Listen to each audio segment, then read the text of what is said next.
The Olympic Games represent the pinnacle of sporting achievement. Every 4 years, the best and the brightest athletes from across the globe seek a place in history and leave us with memories of amazing athletic skill, inspirational displays of courage, and outstanding acts of sportsmanship.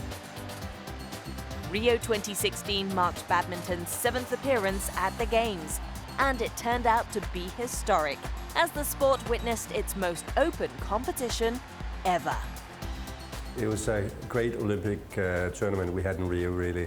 Lots of exciting matches from day one, really, and actually ended up in a total climax with, great matches. Some of the best I've ever seen, I have to say, and I think I've seen a few matches in my life, but these were really exciting and top quality matches from the best players in the world.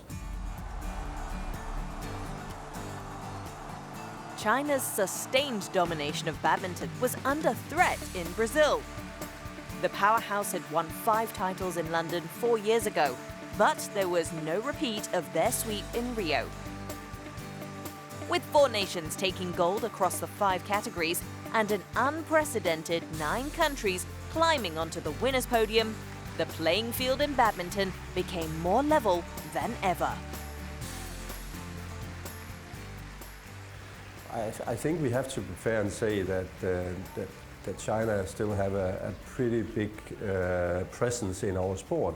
But having said that, suddenly 9 countries taking medals is an incredible thing for badminton, which really shows that more and more nations get closer and closer to the other top nations that fight for the medals. So there was actually more countries this time than ever before that had the potential, and 9 taking medals is a really good thing for badminton, which means that the spread of badminton is becoming bigger. More and more countries is taking part in the top of the game. Badminton also welcomed new winners when Japan and Spain claimed gold for the first time, while India won their first silver. Women's doubles pair Misaki Matsutomo and Ayaka Takahashi and Carolina Marin and PV Sindhu in the women's singles set new benchmarks for their countries. And we also hope that for the future in these countries that badminton will grow in status. People have surely noticed these incredible players. The Olympics is something that everybody watches, everybody follows the Olympics.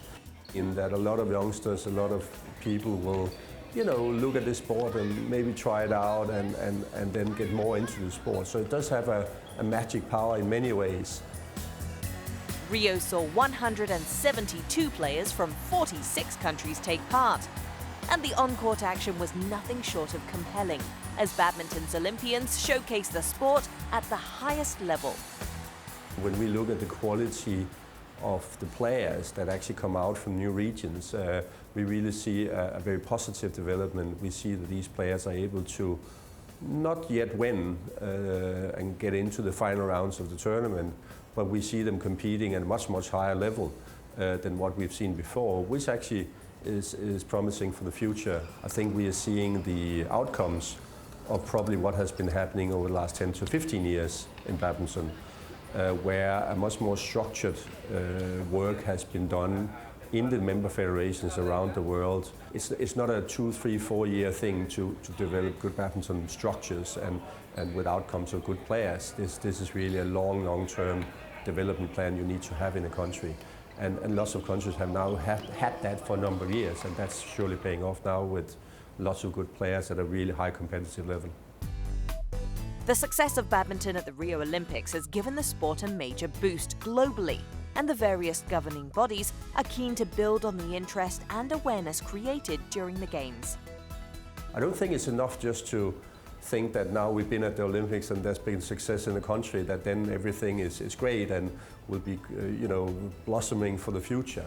I think there's a lot of hard work that needs to now go in to growing badminton and actually keeping people engaged, entertained.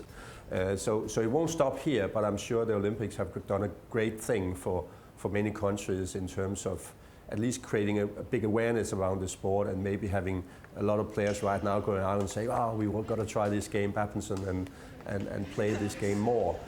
as the International Federation, with the national federations, with all the people involved around the world in badminton to really hold on to these people that have now hopefully seen the light and wants to come into badminton.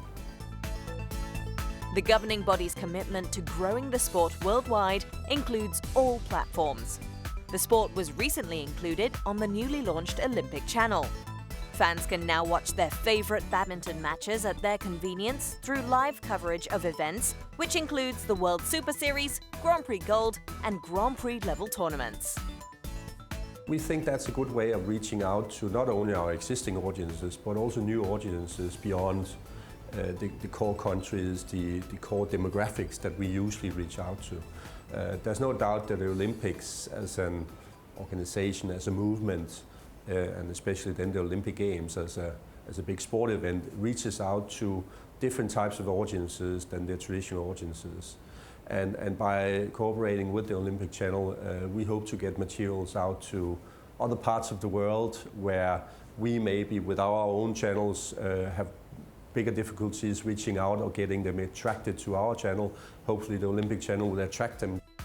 The curtains may have fallen on sport's biggest extravaganza, but the passion and dreams of athletes carry on as they continue their pursuit of getting higher, faster, and stronger.